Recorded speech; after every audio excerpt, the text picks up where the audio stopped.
I'm Ella Keith, 32, and I built my entire career from discipline, grit, and staying quiet about the things I've actually done. For years, I showed up for my family, covered for them, supported them, kept my uniformed life separate so they wouldn't have to worry. But when they publicly dismissed everything I'd earned, when they called me a failure at my own sister's engagement dinner, I made a decision that shifted the entire room. Have you ever been written off by people you would have gone to war for? If you have, tell me your story in the comments.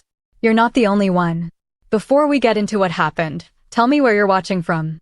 And if you've ever had to hold your ground after being disrespected, hit like and subscribe for more true stories about boundaries, consequences, and taking your power back.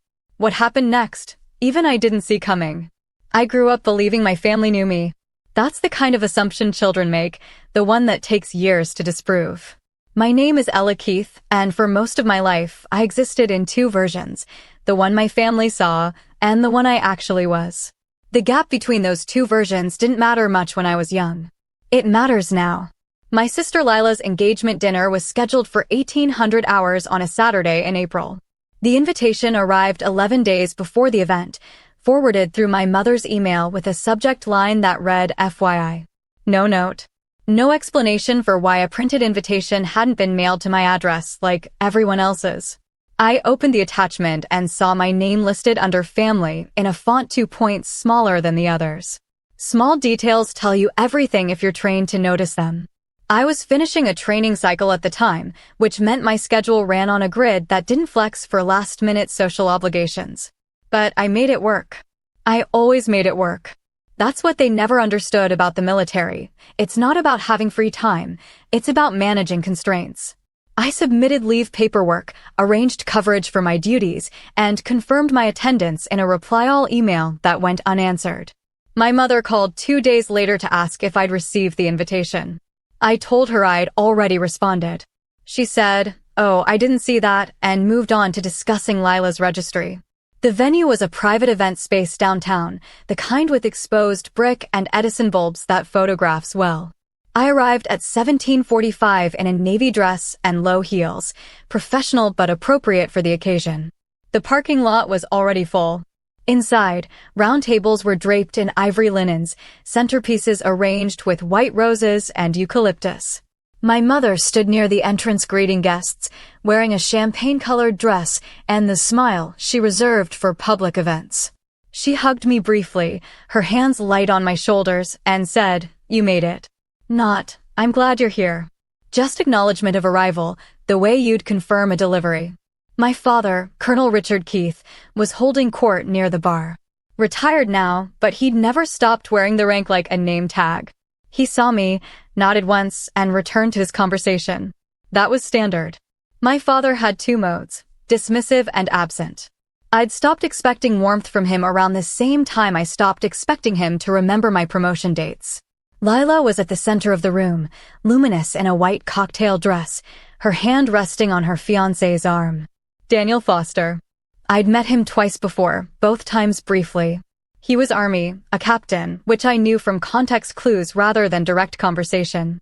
Lila didn't talk much about his career, and I didn't ask. It wasn't my business, and she didn't ask about mine. I found my seat at a table near the back, sandwiched between a cousin I hadn't seen in 5 years and one of Lila's college friends. The cousin, Jen, smiled politely and asked what I'd been up to. I gave her the short version. Still active duty, still stationed nearby, staying busy. She nodded, her eyes already drifting toward the head table. "That's great," she said, in a tone that meant the opposite. Lila's friend didn't ask me anything at all. The dinner began with speeches. My mother stood first, welcoming everyone and thanking them for celebrating this beautiful milestone in Lila's life. She spoke about Lila's accomplishments, her career in marketing, her taste, her kindness. She thanked my father for his support. She thanked Daniel's parents, who'd flown in from Virginia. She thanked the event planner, the caterer, the florist. She did not mention me. It wasn't an oversight. I knew that even before my father stood to speak. He kept his remarks brief, touching on Lila's childhood, her determination, her success. "We couldn't be prouder," he said, his voice carrying the authoritative cadence he'd never lost. He raised his glass. "To Lila and Daniel." The room echoed the toast. I lifted my glass with everyone else, the motion automatic. Lila spoke next, her voice bright and confident. She thanked her parents, her friends, her bridesmaids. She listed them by name, pausing for effect after each one. She thanked Daniel's family. She thanked the guests for coming. She thanked the venue. She did not thank me. I sat perfectly still, my hands folded in my lap, my expression neutral. This was a skill I developed over years of training, the ability to absorb information without reacting to it. They teach you that early. You learn to control your face, your breathing, your posture. You learn that emotion is data, not direction. The meal was served. Jen made small talk about her job in pharmaceutical sales. Lila's friend talked about a vacation she was planning. I answered when spoken to, asked appropriate follow-up questions, and kept my tone light. No one asked about my work. No one asked about my life. I wasn't surprised. This was the pattern we'd established over years. I showed up, I participated, and I existed in the margins of their attention. Between courses, my mother's sister, Aunt Diane, stopped by the table.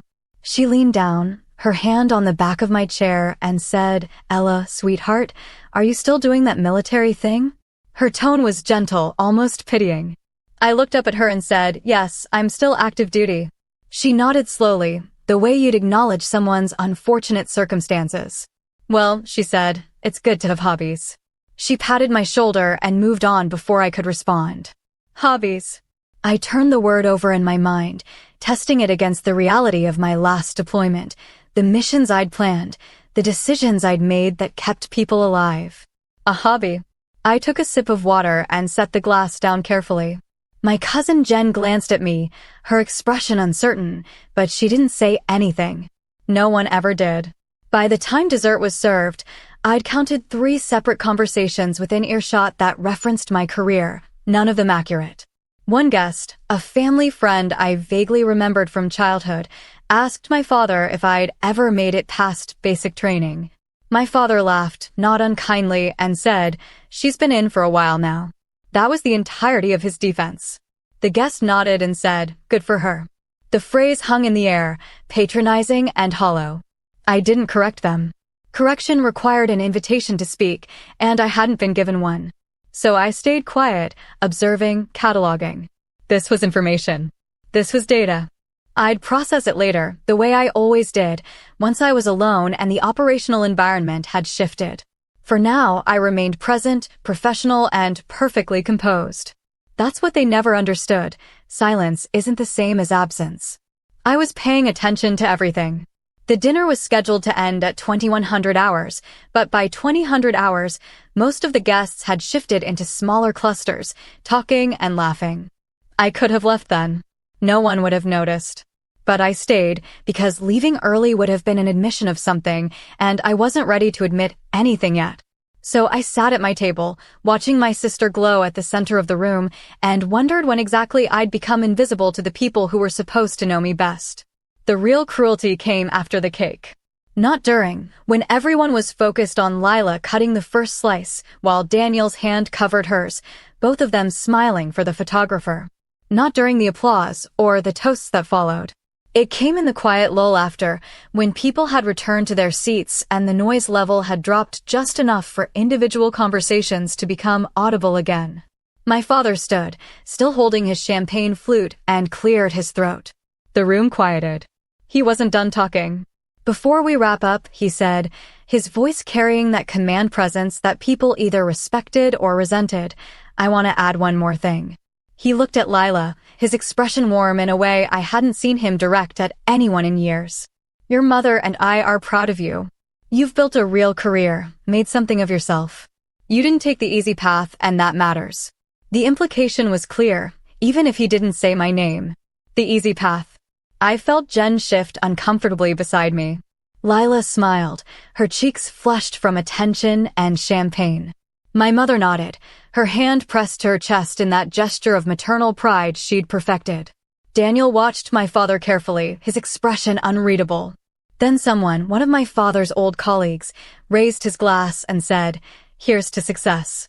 The room echoed it. I didn't. I kept my glass on the table, my hands in my lap. No one noticed. After the toast dissolved into smaller conversations, one of Daniel's relatives, an older man in a gray suit, approached our table. He'd been introduced earlier as Daniel's uncle, a retired Navy officer. He looked at me with polite interest and said, "Ella, right? Richard mentioned you're in the service too." Too. As if it were an afterthought. I nodded. "Air Force," I said. "Active duty." He smiled. "What do you do?" It was a fair question. I gave him the answer I always gave civilians: operations and logistics. He nodded, already losing interest. "Did you ever get promoted?" The question landed like a brick. I kept my face neutral. "Yes," I said. "I'm a captain." He looked surprised, then skeptical. "Really? How long have you been in?" 9 years, I said. He frowned slightly, doing the math, and I could see him trying to reconcile the rank with the timeline. He couldn't. The numbers didn't match his assumptions, so he dismissed them. "Well," he said, "good for you." He moved on. "Good for you." The same phrase, repeated like a script. I realized then that no one in this room believed I'd accomplished anything. They didn't disbelieve it out of malice. They simply hadn't bothered to find out. The difference was important.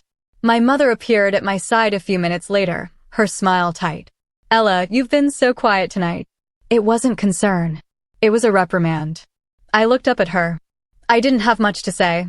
She frowned. "You could try engaging." This is Lila's night.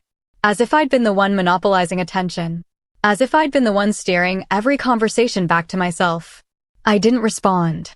She sighed, a soft sound of disappointment, and walked away. Lila found me near the end of the evening, her face flushed and happy. "Thanks for coming," she said, her tone distracted. She was already looking past me, toward Daniel, who was talking with his parents. "Of course," I said. She hesitated, then added, "I know you're busy with your thing." "Your thing." "Not your career. Not your work. Your thing." I nodded. "Yeah." She smiled, squeezed my arm briefly, and moved away. I stayed until 21:30 hours, longer than I needed to. I congratulated Daniel's parents, thanked the hosts, and said goodbye to the handful of relatives who acknowledged me. My father was still at the bar, laughing with his old colleagues. I didn't approach him. My mother was near the exit, talking with the event planner. She glanced at me as I passed and said, "Drive safe." I told her I would. The parking lot was nearly empty. I sat in my car for a moment before starting the engine, letting the silence settle. This was the part they didn't prepare you for in training: how to handle the moment when you realize that respect isn't reciprocal, that effort isn't always recognized, that love doesn't guarantee understanding. The Air Force taught me how to plan missions, manage crises, and lead teams. It didn't teach me how to sit at a table with my own family and feel like a stranger. I drove back to base, the highway empty and dark.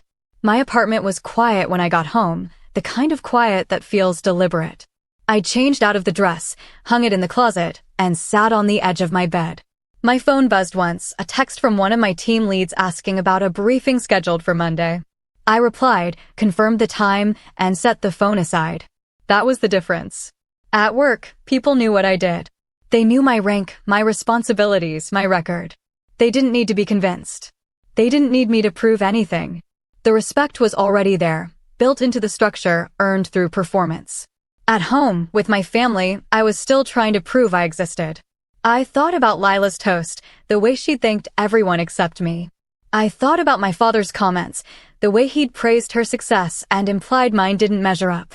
I thought about my mother's disappointment, Aunt Diane's pity, the uncle's skepticism.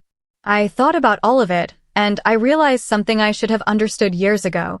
They didn't know me because they'd never tried to. This wasn't a gap I could close by showing up more often or explaining myself better. This was a choice they'd made, consciously or not, to see me as less than I was. And I was done trying to correct them. I wasn't always the serious one. That's what people forget, or maybe they never knew. When Lila and I were kids, I was the one who climbed trees, who convinced her to sneak out after bedtime to catch fireflies in the backyard. I was the one who told stories, who made her laugh until she couldn't breathe. We were close then, the way sisters are supposed to be. She looked up to me. I looked out for her. The shift started small. It always does. I was 12 when I joined the Civil Air Patrol, drawn to the structure and the challenge. Lila was 9, still young enough that her interests shifted weekly. I spent weekends at CAP meetings, learning drill commands and navigation, while she took dance classes and piano lessons. My parents didn't discourage me, but they didn't encourage me either. My father would nod when I told him about new achievements, but his attention always drifted back to his work. My mother smiled and said, "That's nice, sweetheart," and then asked if I'd finished my homework. By high school, the divide was obvious. I joined ROTC, committed to a military path that felt inevitable by then. Lila joined student government, the debate team, the yearbook committee. She was popular in a way I wasn't. I didn't mind. I had my own circles, my own goals. But at family dinners, the conversation always tilted toward her accomplishments, her social life, her plans. When I mentioned ROTC events or leadership roles, my father would say, "Good," and change the subject. My mother would remind me not to get too serious, to make sure I had balance. Balance meant being more like Lila. I understood that without anyone saying it explicitly. I commissioned as a second lieutenant at 22, right out of college. It was a proud moment for me, standing in that uniform, taking the oath. My parents attended the ceremony. Lila didn't. She had finals. My father shook my hand afterward and said, "Don't mess it up." My mother hugged me and said, "We're proud of you," but her voice carried the same distracted tone it always did when discussing my career. They left before the reception, citing a long drive home. I told myself it was fine. They'd been there. That was enough. My first assignment was at a stateside base, operations support for a logistics squadron. I was young, eager, and determined to prove myself. I made first lieutenant within 2 years, ahead of schedule. I called my parents to tell them. My father said, "That's good. Keep your head down." My mother said, "That's wonderful, honey. Did you hear Lila got promoted at her firm?" She had. I congratulated her over email. She replied with a smiley face emoji. The pattern repeated with every subsequent promotion. Captain at 27, a rank that came with real responsibility, real authority. I led missions, managed teams, coordinated operations that required precision and trust. I earned my call sign, Reaper 6, during a joint training exercise that went sideways. The details are classified, but the short version is this. When the plan failed, I built a new one under pressure, coordinated assets across multiple units, and turned a disaster into a success. The call sign stuck. In the military, call signs mean something. They're not handed out for showing up. They're earned through performance, through moments that define you. I didn't tell my family about the call sign. They wouldn't have understood its significance. They barely understood my rank. Lila and I drifted further apart as adults. It wasn't dramatic. There was no fight, no falling out. We just stopped being close. She got engaged, planned a wedding, built a life that didn't include me except in peripheral ways. I deployed, returned, deployed again. Our schedules didn't align. Our worlds didn't overlap. We'd text occasionally, surface-level exchanges about holidays or birthdays. She never asked about my work. I stopped asking about hers. The last time I saw her before the engagement dinner was at Christmas, 8 months prior. She was excited about Daniel, talking nonstop about their plans, their future, the ring he was going to buy. I listened, smiled, said the right things. When she finally paused and asked what I'd been up to, I mentioned a recent deployment. She nodded, her attention already drifting, and said, "That sounds intense." Then she changed the subject. That was when I knew. Not that she didn't care exactly, but that she didn't see my life as real in the way hers was. My career was abstract to her, something that happened in the background, disconnected from the tangible markers of success she understood. Jobs, promotions, relationships, weddings, those were real. What I did was other. My parents reinforced that perception. When Lila announced her engagement, my mother called me immediately, breathless with excitement. When I made captain, I sent an email. My mother replied 3 days later, "Congratulations. We're so proud. See you at Thanksgiving." The difference in response times told me everything. I thought about all of this as I sat in my apartment the night of the engagement dinner, staring at the ceiling. I thought about the 12-year-old girl who climbed trees with her sister and the 31-year-old woman who sat alone at a table while that same sister thanked everyone but her. I thought about the gap between who I was and who they believed me to be, and I realized the gap wasn't closable. Not because I hadn't tried, but because they'd never asked me to explain. The bond we'd had as children was gone. I mourned it, briefly, the way you mourn anything you've lost without noticing. And then I let it go. You can't force people to see you. You can only decide whether their blindness is something you're willing to tolerate. I wasn't sure yet, but I was getting close to an answer. The morning after the engagement dinner, I woke at 0500 hours out of habit. My body doesn't wait for alarms anymore. I ran 6 miles, came back, showered, and made coffee. My phone had 2 missed calls from my mother and a text from Lila. Thanks again for coming last night. I didn't reply immediately. I sat at my kitchen table, drinking coffee, and tried to process what had happened. Processing is a technical term in the military. It means taking an event, stripping it of emotion, and analyzing it for actionable data. What happened? Why did it happen? What does it mean going forward? I applied that framework now because it was the only one I trusted. What happened? My family publicly dismissed my career, my accomplishments, and my presence. They did this in front of strangers, in front of Daniel's family, in front of me. They did it casually, without malice, as if it were fact. Why did it happen? Because they didn't know what I did. And they didn't know because they'd never asked. And they'd never asked because, on some level, they'd decided my career didn't matter enough to warrant their attention. What it meant going forward, I had a choice to make. I could continue showing up, continue participating in family events, continue existing in the margins of their awareness. I could keep trying to prove myself, keep hoping they'd eventually ask the right questions, keep waiting for recognition that might never come. Or I could stop. I could step back, establish boundaries, and let them exist in the version of my life they'd created, minimal, distant, polite. Neither option felt satisfying, but one felt honest. I replied to Lila's text, of course. Congrats again. She sent back a heart emoji.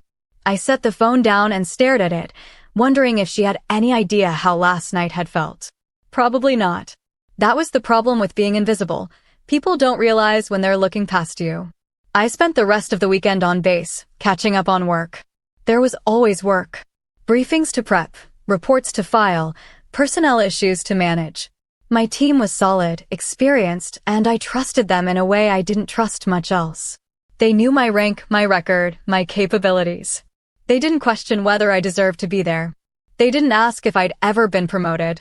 They knew. On Monday, during a staff meeting, one of my senior NCOs asked if I'd had a good weekend. I said it was fine. He didn't press. That was another thing I appreciated about the military. People respected boundaries. If you didn't want to talk about something, you didn't have to. No one took it personally. But the engagement dinner stayed with me. It played on a loop in the back of my mind, even as I worked through other tasks. I kept hearing my father's voice. She had promise. Didn't pan out. I kept seeing Lila's face as she thanked everyone but me. I kept feeling Aunt Diane's hand on my shoulder. It's good to have hobbies. The worst part wasn't the dismissal. It was the realization that this had been happening for years, and I'd been too busy, too focused, too hopeful to see it clearly.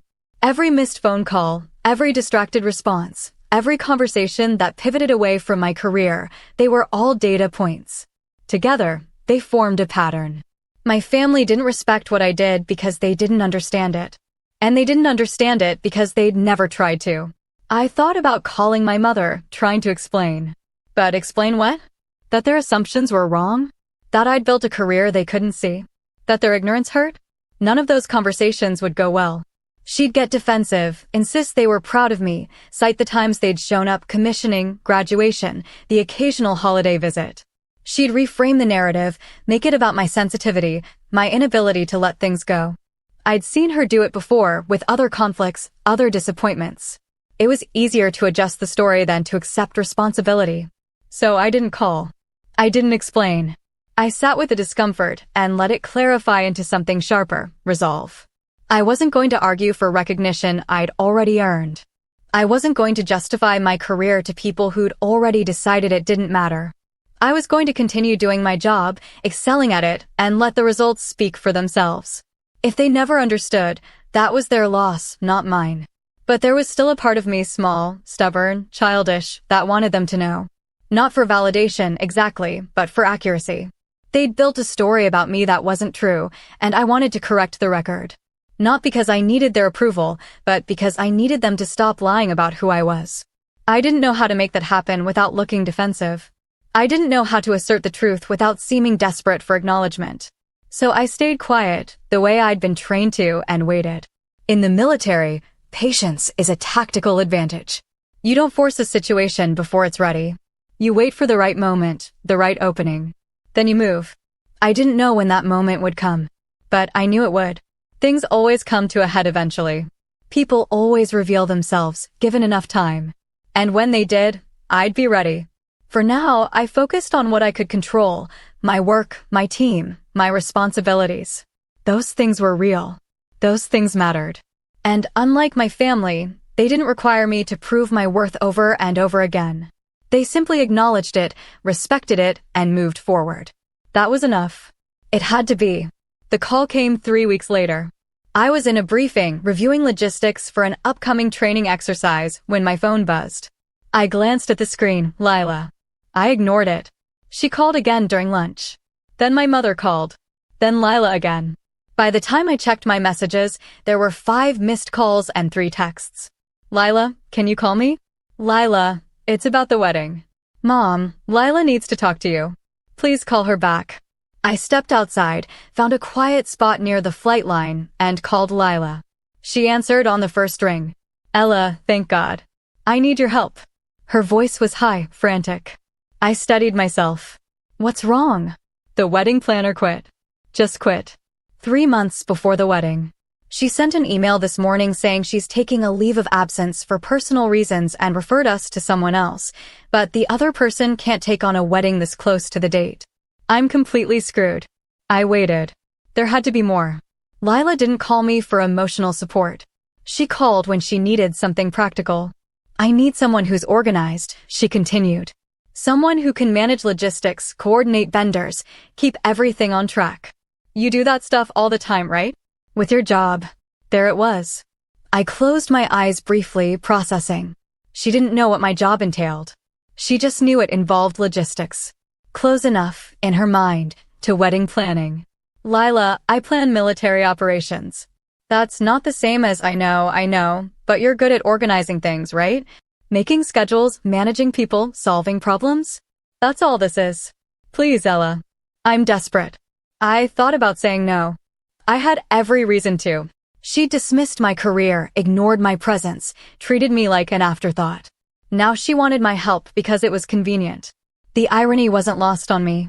But I also heard the genuine panic in her voice. And despite everything, she was still my sister. What exactly do you need? I asked. She exhaled, relief flooding her voice. Everything. I need someone to confirm vendor contracts, manage the timeline, coordinate with the venue, handle day of logistics. Basically, I need someone to be the wedding planner. I'll pay you. I'll pay whatever the planner was getting. I don't want your money. Then please just do it as a favor. Please. I was quiet for a long moment. Lila filled the silence. I know I haven't been. I know we're not as close as we used to be. But you're my sister. And you're the most competent person I know. That stung in a way I didn't expect. The most competent person she knew, but not someone whose career she'd bothered to learn about. Not someone she'd thanked at her engagement dinner. Just someone useful in a crisis. I'll think about it, I said. Ella, I need an answer soon. Like today. I'll call you back in 2 hours. I hung up before she could argue. I walked back to my office, sat down, and stared at the wall. This was the opening I'd been waiting for. Not the one I'd expected, but an opening nonetheless. If I helped her, I'd be in the center of the wedding planning, coordinating with Daniel, interacting with my family in a context where my skills were undeniable. They'd see what I could do, how I operated, what I was capable of. It wouldn't be combat logistics, but the principles were the same. Manage resources, anticipate problems, execute under pressure. Or I could say no. Establish a boundary. Let her solve her own problem. Prove that I wasn't just someone she could call when she needed something. Both options had merit. Both felt justified. I thought about the version of myself who'd sat at that engagement dinner, silent and ignored. I thought about the version who'd decided to stop trying to prove anything. Those two versions didn't align. One was reactive, accepting. The other was active, strategic. I called Lila back an hour later. "I'll do it," I said. "But I need full authority. If I'm managing this, I'm managing it my way. No second guessing, no interference. You give me the vendor list, the budget, the timeline, and you let me run it." "Done," she said immediately. "Whatever you need. I'll need access to all the contracts and communications. I'll need contact info for every vendor. And I'll need you to trust that I know what I'm doing." "I trust you," she said. I wasn't sure I believed her. But I didn't need her trust. I just needed her compliance. "Send me everything by tonight," I said. "I'll start tomorrow." "Thank you," she said, her voice thick with relief. "Seriously, Ella. Thank you." I hung up and sat back in my chair. I wasn't doing this for her gratitude. I wasn't even doing it for her. I was doing it because I wanted my family to see me clearly, just once. And if it took planning a wedding to make that happen, fine. I'd planned worse. By the time I left the office that night, Lila had sent me a shared drive folder with 43 files. I opened it on my laptop at home, scanned the contents, and started building an operational timeline. Vendor contracts, payment schedules, delivery windows, coordination requirements. It was chaos, but it was manageable chaos. I'd seen worse. I worked until 0200 hours, organizing the information into a coherent structure. By the time I went to bed, I had a plan. And for the first time since the engagement dinner, I felt something close to satisfaction. They wanted logistics? I'd give them logistics. And maybe, in the process, they'd finally understand what I'd been doing all along. The wedding was scheduled for 1400 hours on a Saturday in July, which gave me 12 weeks to turn Lila's disaster into a functional event. I started by conducting what I called a threat assessment, identifying every potential failure point, every vendor dependency, every timeline conflict. In military terms, this was mission planning. In wedding terms, it was called being overprepared. The first problem was the venue. The contract Lila had signed was vague on setup times, which meant we had a 4-hour window to transform an empty event space into a wedding reception. 4 hours wasn't enough. I called the venue coordinator, explained the situation, and negotiated an earlier access time. She resisted until I walked her through the setup timeline, item by item, showing her exactly why we needed more time. She agreed. First problem solved. The second problem was the caterer. They'd promised a tasting menu 3 weeks prior and hadn't delivered. I called them, was told they'd get to it soon, and recognized the tone immediately. They weren't prioritizing us. I asked to speak to the owner, explained that we had a contract with specific deliverables and deadlines, and that I'd be happy to discuss our options if they couldn't meet those terms. The tasting menu was scheduled for the following week. Second problem solved. I worked through the vendor list methodically, identifying gaps, clarifying expectations, and establishing accountability. Some vendors were professional and easy to work with. Others required more direct management. I didn't yell, didn't threaten, didn't lose my temper. I just made it clear that I expected them to honor their commitments and that I'd hold them to the terms they'd agreed to. Most people respond well to clarity and structure. The ones who don't usually reveal themselves quickly. Lila called me every few days, anxious and grateful. "How's it going?" she'd ask. I'd give her a brief update, nothing detailed. She didn't need to know the mechanics, just the outcome. "Everything's on track," I'd say. She'd exhale with relief. "You're amazing," she'd say. I didn't respond to that. Amazing wasn't the point. Competence was. My mother called once to check in. "Lila says you're helping with the wedding." Her tone was surprised, like she hadn't expected me to follow through. "I am," I said. "That's wonderful," she said. "I'm sure it's not easy with your schedule." My schedule. As if my job were a hobby I could set aside when something more important came up. "I'm managing," I said. She didn't ask how. She never did. By week 6, I'd stabilized the situation. Vendors were on schedule, contracts were clear, timelines were locked. I built a master spreadsheet that tracked every task, every deadline, every dependency. I color-coded it, green for complete, yellow for in progress, red for at risk. It was never red. I didn't allow red. Daniel called me in week 7. "Lila says you've been handling everything." His tone was different from my family's, respectful, curious. I'm just making sure things stay on track, I said. She mentioned you're in the Air Force. It was the first time anyone in the wedding planning process had acknowledged my actual career. That's right, I said. What do you do? He asked. I gave him the same answer I gave everyone: operations and logistics. He was quiet for a moment. That makes sense. You run this like a military op. I wasn't sure if that was a compliment or an observation. It's the same principles, I said. Manage resources, anticipate problems, execute the plan. Sounds like you're good at it, he said. I try to be, I said. The conversation was brief, professional. But it stayed with me. Daniel was the first person in weeks who'd treated my involvement as something other than a favor or a surprise. He'd recognized the skill behind it. That mattered more than I wanted to admit. By week 10, we were in the final phase: confirmations, final payments, day of coordination. I built a minute-by-minute timeline for the wedding day, assigned roles to key family members, and scheduled a walkthrough with the venue. Lila asked if she needed to be there. No, I said. I've got it. She didn't argue. The walkthrough went smoothly.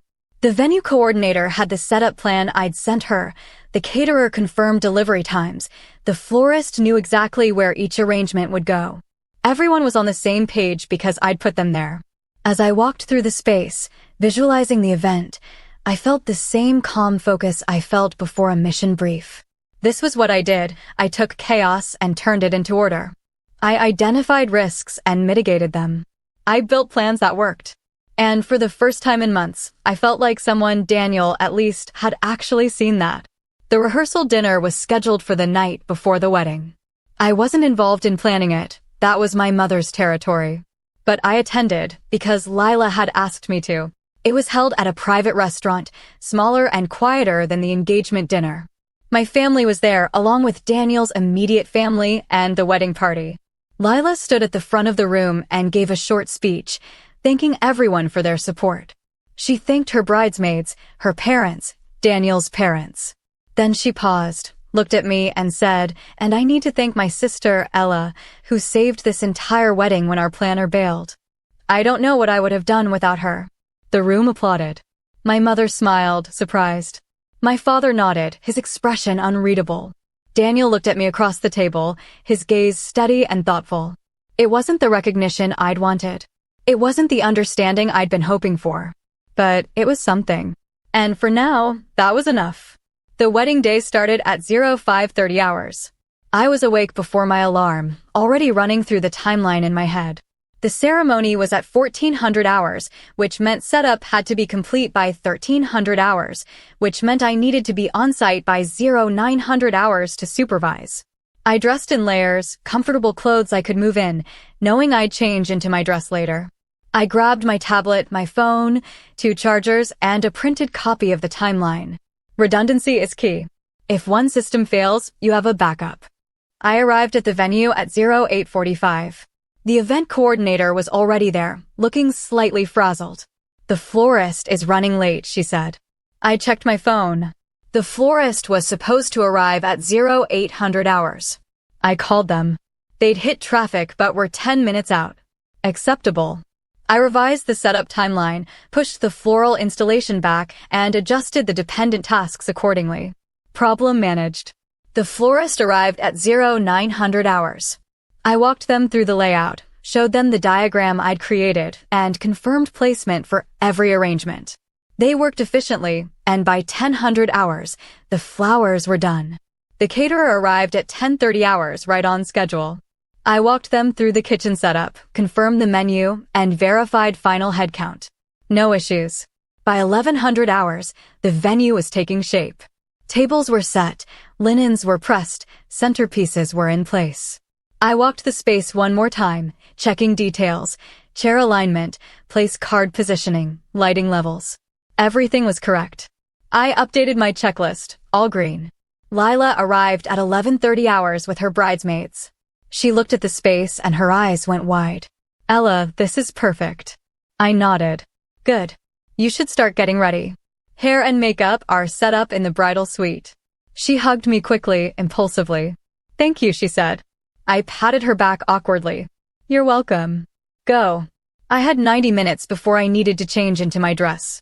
I spent it doing final checks, confirming the DJ's arrival time, verifying the cake delivery, checking in with the photographer. Everything was on schedule. At 12:45, I went to the small room I'd reserved for myself, changed into my dress, and redid my hair. I looked at myself in the mirror, professional, composed, ready. I didn't look like someone who'd been managing crisis logistics for 6 hours. That was intentional. No one needed to see the work, just the result. The ceremony started at 1400 hours exactly. I stood with the family, watching Lila walk down the aisle. She looked beautiful, radiant, every bit the bride she'd wanted to be. Daniel watched her with an expression I recognized: focus, attention, care. He was a good choice. I was glad for her. The ceremony was short, traditional. They exchanged vows, kissed, and walked back down the aisle as husband and wife. The guests applauded. I clapped along with everyone else, my mind already on the next phase: cocktail hour, reception timeline, vendor coordination. The cocktail hour went smoothly. Guests mingled, drinks were served, appetizers circulated. I checked in with the catering lead, confirmed dinner service timing, and verified the DJ had the correct playlist. No issues. At 1500 hours, guests moved into the reception space. I did a final visual sweep. Everything was in place. I found my seat at a table near the front. My parents were there, along with a few aunts and uncles. My father glanced at me. "Everything looks good," he said. It was the closest he'd come to a compliment all day. "Thanks," I said. My mother leaned over. "You really pulled this together, Ella. Lila's so lucky to have you." Lucky. Not grateful. Not impressed. Lucky. I nodded and said nothing. Dinner was served at 1600 hours. The meal was excellent, the service seamless. Between courses, guests gave toasts. Daniel's best man told a funny story about their college years. One of Lila's bridesmaids gave a tearful speech about friendship. My father stood, raised his glass, and gave a measured toast about family and commitment. He didn't mention me. I hadn't expected him to. Then Daniel stood. He wasn't scheduled to speak, but he picked up his glass and the room quieted. "I want to add something," he said. He looked at Lila. "You know I love you. Everyone here knows that. But I also want to acknowledge someone who made today possible." He turned toward me. The room followed his gaze. Ella stepped in when we needed her and turned what could have been a disaster into this. She didn't just help, she led. And I want to make sure that's recognized. The room applauded. I felt heat rise in my face. Daniel held my gaze for a moment, then sat down. Lila was smiling, surprised but pleased. My mother looked confused, like she wasn't sure what had just happened. My father's expression was unreadable.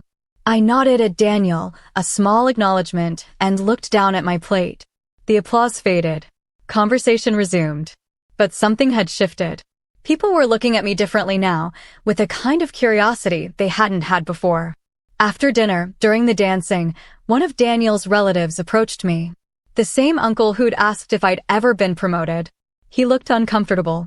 "I wanted to apologize," he said, "for what I said at the engagement dinner." I didn't realize, he stopped, searching for words. "I didn't realize you were, well, that you'd accomplished so much." I kept my expression neutral. "It's fine," I said. "I should have asked more questions," he said. "I made assumptions." "People usually do," I said. He nodded slowly, then excused himself. The interaction was brief, but it was the first apology I'd received from anyone. It didn't erase the engagement dinner, but it acknowledged it. That mattered. The reception continued smoothly. Cake was cut at 1800 hours, first dance at 1830. Everything happened exactly when it was supposed to, exactly how it was supposed to. By 2000 hours, guests were starting to leave. Lila found me near the exit. "Today was perfect," she said. "Thank you." I nodded. "I'm glad it went well." She hesitated. "I know I haven't been. I know I should have asked more about your job, about your life. I'm sorry." It wasn't a full apology. It wasn't a deep understanding. But it was a start. "It's okay," I said. She hugged me again, longer this time. "I mean it," she said. "I'm really sorry." I hugged her back. "I know." By 2100 hours, the venue was clearing out. I stayed to supervise teardown, making sure vendors packed up correctly and nothing was left behind. The event coordinator thanked me. You should do this professionally, she said. I smiled. I have a job. Well, she said, if you ever want a career change, let me know. I drove home alone, exhausted but satisfied. The wedding had been flawless. No crises, no failures, no chaos. Just execution. That was what I did. That was who I was. And for the first time, some of them had actually seen it. I thought the recognition would fade quickly. That Daniel's toast and Lila's apology would dissolve into the background, forgotten within days like most wedding moments. But something had changed, and it didn't disappear as fast as I expected. My mother called 2 days after the wedding. People are still talking about how well everything went, she said. Several guests asked who the wedding planner was. They were shocked when I said it was you. Shocked. The word hung in the air. Why shocked? I asked, though I knew the answer. Well, she said carefully, they just didn't realize you had those kinds of skills. I let the silence stretch. She filled it. I didn't either, honestly. I knew you were organized, but this was different. Different. Better than expected. Better than she'd assumed I was capable of. I do this kind of work all the time, I said. Just not for weddings. Right, she said. Your military thing. Your military thing. Still. Even after everything. It's not a thing, Mom. It's my career. I know that, she said, defensive now. I just meant I know what you meant, I said. The conversation ended shortly after. She didn't apologize. I didn't expect her to. But she did call again a week later, asking if I'd be available for Sunday dinner. Your father wants to talk to you, she said. That was unusual. My father didn't initiate conversations unless he wanted something or needed to deliver information. About what? I asked. Just come, she said. It'll be nice to see you. I agreed, warily. The dinner was at their house, the same house I'd grown up in. Lila and Daniel were there too, which meant this wasn't just a casual family meal. This was planned. I arrived at 1700 hours, exactly on time. My mother greeted me at the door, overly warm. Ella, I'm so glad you came. My father was in the living room, reading a newspaper. He looked up when I entered. Ella. Dad. Sit down. I sat. Lila and Daniel arrived 10 minutes later. We ate dinner with small talk, the honeymoon, work updates, safe topics. Then, over dessert, my father set down his fork and looked at me. Daniel mentioned you're a captain, he said. I met his gaze. That's right. How long have you been a captain? For years. He frowned slightly. That's a significant rank. Yes. Why didn't you mention it? The question was absurd. I'd mentioned it dozens of times. He'd never paid attention. I did, I said. Multiple times. I don't recall that, he said. My mother jumped in. I'm sure you did, honey. We must have forgotten. Forgotten. As if my rank were a trivial detail, easy to overlook. It's not something you forget, I said. It's my job. My father leaned back in his chair. You never explained what you actually do. You never asked. The room went quiet. Lila looked uncomfortable. Daniel watched carefully, his expression neutral but attentive. My mother started to say something, but my father held up a hand. Fair enough, he said. I'm asking now. I considered walking out. I considered telling him it was too late, that if he'd cared, he would have asked years ago. But I also saw an opportunity, small and fragile, to correct the record. I'm an operations officer, I said. I plan and coordinate missions, manage logistics, lead teams. My call sign is Reaper 6.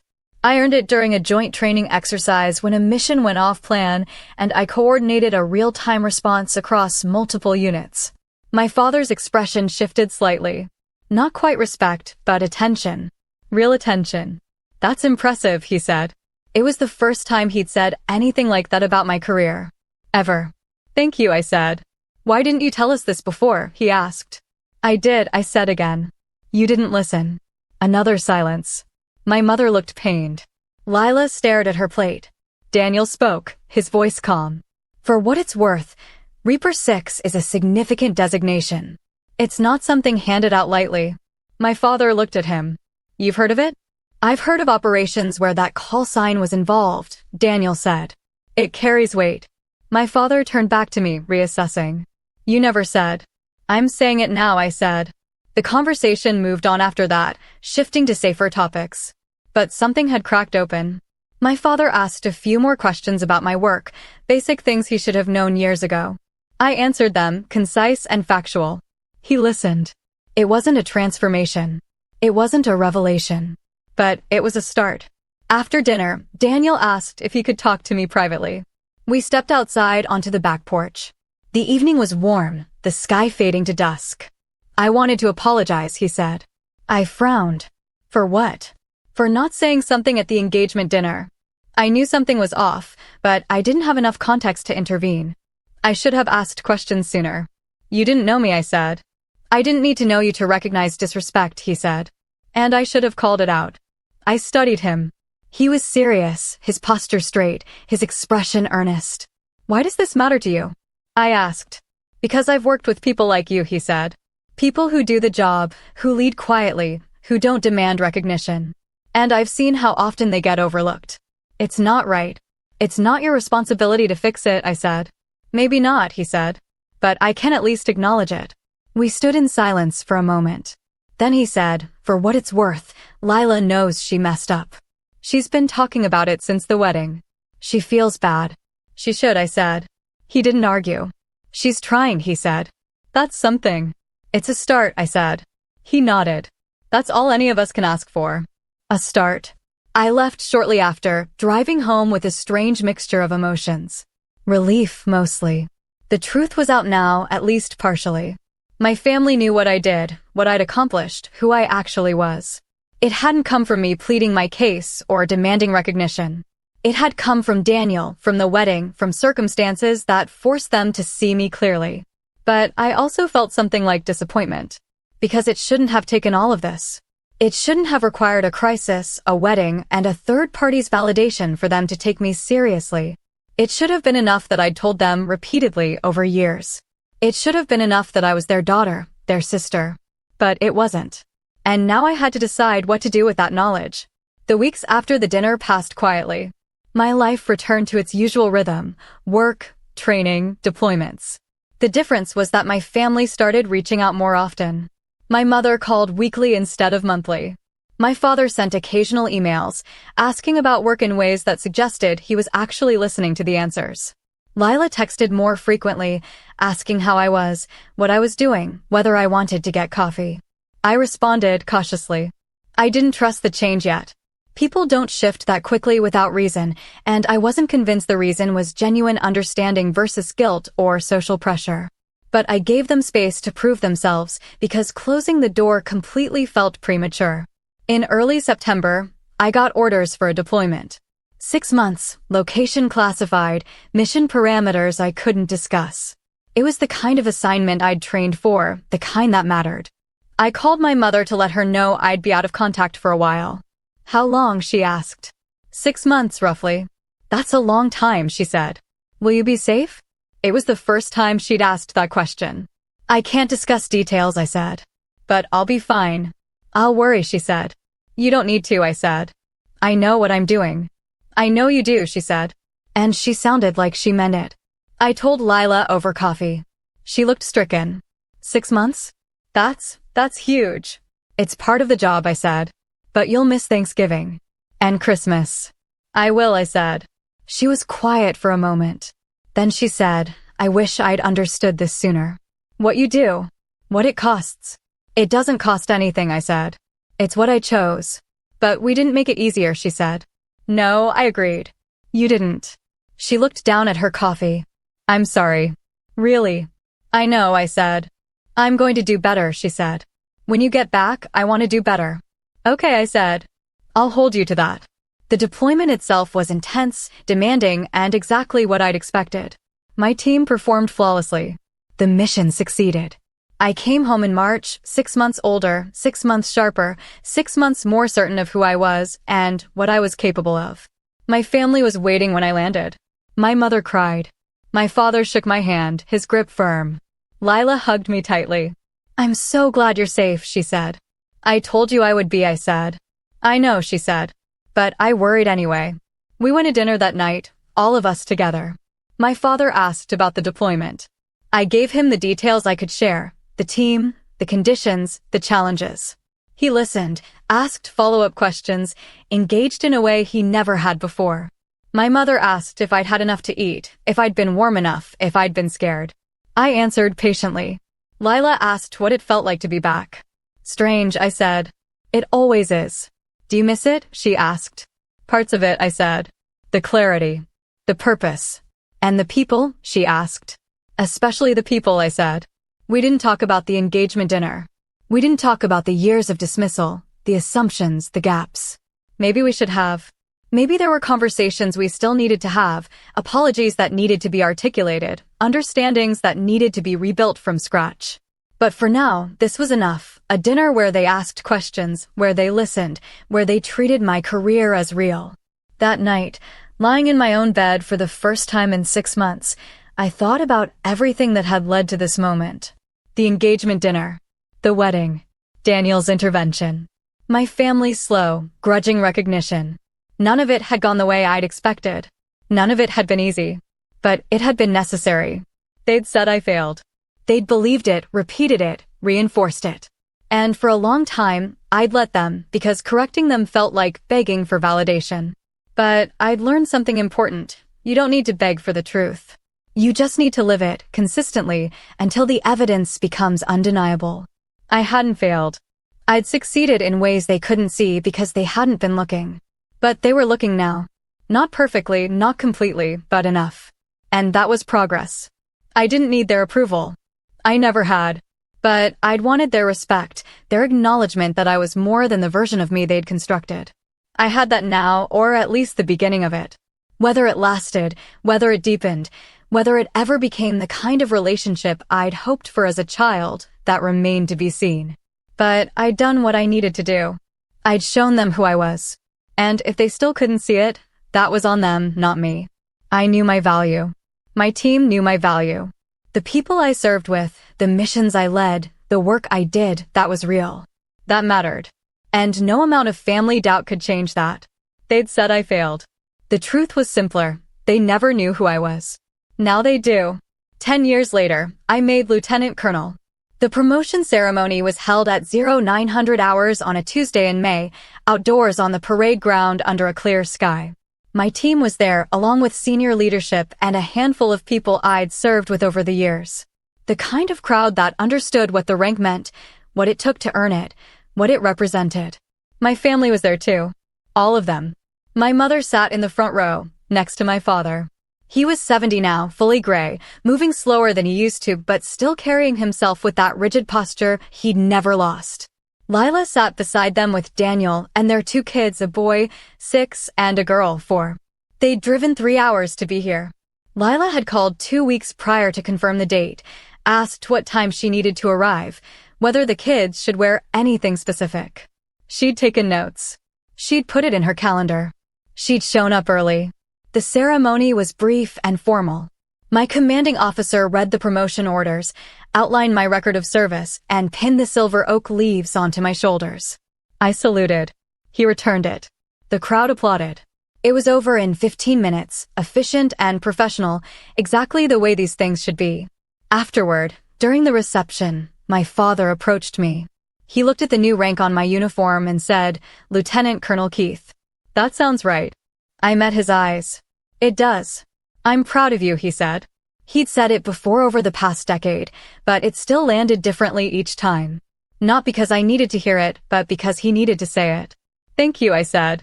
He nodded, uncomfortable with emotion as always, and stepped aside to let others through. Lila hugged me, careful not to wrinkle the uniform. You look incredible, she said. How does it feel? Like the next step, I said. Not the final one? There's no final one, I said. There's just the next mission. She smiled. That's very you. Her daughter, Emma, tugged on my hand. Aunt Ella, are you a general now? Not yet, I said. But maybe someday. When you're a general, can I come to that ceremony too? Absolutely, I said. She beamed. Daniel shook my hand, his grip firm. Congratulations, ma'am. I rolled my eyes. Don't start with the ma'am. Can't help it, he said. You outrank me now. He'd made Major 3 years ago and was doing well in his own career. We developed an easy rapport over the years, built on mutual respect and an understanding of what the work actually entailed. He got it in a way my family still struggled with, but they were trying. That counted for something. My mother appeared with a camera. Can we get a photo? All of us. I hesitated. Photos weren't my thing. But I saw the hope in her expression, the effort she'd made to be here, to understand, to show up consistently over the past 10 years. Sure, I said. We gathered together, my family flanking me in my dress uniform, and someone from my team took the photo. My mother looked at the result on the camera screen and smiled. Perfect, she said softly. The reception continued for another hour. Colleagues congratulated me, shared stories, talked about future assignments. My family stood to the side, not intruding but present, watching me in my element. I caught my father observing a conversation I was having with a 2-star general, saw the way his expression shifted, not quite surprise anymore, but something close to respect. Real respect, earned over years of evidence he could no longer dismiss. Before they left, Lila pulled me aside. I know I've said this before, but I need to say it again. I'm sorry. For how I treated you. For how long it took me to see you. Lila, let me finish, she said. I was so wrapped up in my own life, my own version of success, that I couldn't see yours. I made assumptions. I was dismissive. And I'm sorry. I know saying it doesn't erase it, but I need you to know I think about it. I've thought about it for 10 years. I looked at my sister, 41 now, lines forming at the corners of her eyes, her hair shorter than it used to be. She'd grown. So had I know you're sorry, I said. And I appreciate that you've shown up. That matters more than the apology. I'll keep showing up, she said. I promise. I know you will, I said. They left shortly after. I watched them walk to their car, my mother holding Emma's hand, my father carrying the boy on his shoulders despite his age, Lila and Daniel walking together, talking quietly. A family. My family. Still imperfect, still learning, but trying. That was all I'd ever really wanted. Effort. Acknowledgement. The willingness to see me as I actually was. I returned to my office that afternoon and sat at my desk, the new rank still unfamiliar on my shoulders. My executive officer knocked and entered. Congratulations again, ma'am. Thank you, I said. First briefing as an 05 is at 1400 hours, he said. Wing commander wants your input on the logistics plan for the upcoming exercise. I'll be ready, I said. He left, and I sat alone in the quiet office, looking at the commendations on the wall, the photos of my teams over the years, the evidence of a career built on competence and consistency. This was who I was. This was what I'd built. And my family finally understood that. It had taken a decade. It had taken patience, boundaries, and the steady accumulation of proof they couldn't ignore. But we'd gotten here. Not to perfection, not to the relationship I'd imagined as a child, but to something real. Something honest. They knew me now. They respected what I did. And when they looked at me, they saw Lieutenant Colonel Ella Keith, not the version of me they'd invented years ago. I thought about that engagement dinner, the way I'd sat silent and invisible while they dismissed everything I'd accomplished. I thought about the wedding, the moment Daniel had recognized my call sign, the way the truth had finally surfaced. I thought about every phone call, every dinner, every small step forward we'd taken since then. They'd said I failed. For years, I'd carried that weight, not because I believed it, but because it hurt to be so fundamentally misunderstood by the people who were supposed to know me best. But I'd learned something crucial. Other people's failure to see you doesn't diminish what you've accomplished. It just means they weren't paying attention. I didn't need them to witness every step of my journey. I didn't need their validation to know my worth. But having them here today, watching me accept a rank I'd earned through years of hard work and dedication, that meant something. Not everything, but something. I stood, straightened my uniform, and headed to the briefing. There was work to do. There was always work to do. And I was exactly where I was supposed to be. They'd said I failed. The truth was simpler. They'd never known who I was. Now they did. And that was enough. That night didn't fix everything with my family, but it made one thing clear. I'm done shrinking just to keep the peace. If you've been through something similar, I want to hear it. Have you ever had someone underestimate you until the truth came out? Did you walk away, or did you let them see who you really were? Drop your story in the comments. And if you want more real stories about standing your ground, reclaiming your worth, and letting the facts speak louder than the noise, Make sure to like, subscribe, and turn on notifications. I'll see you in the next one.